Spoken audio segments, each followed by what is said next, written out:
Hello guys, in today's video I'm gonna show you how to fix Rocket League. You are not connected to Epic Games, easy and quick. If you want to fix this problem, all you need to do just restart your computer and try again, and if that doesn't fix your problem, let's move to the next step. Open Task Manager and then right click on Epic Games, click in Task. Now open Files.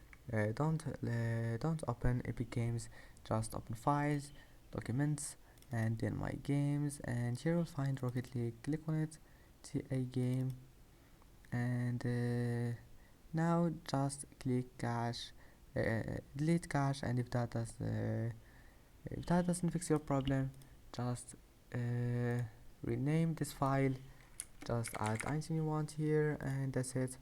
Now just open Epic Games and try again, and that's it. I hope that can help you, and that's it for today's video. If you like this video, don't forget to like and don't forget to subscribe, and see you in the next video.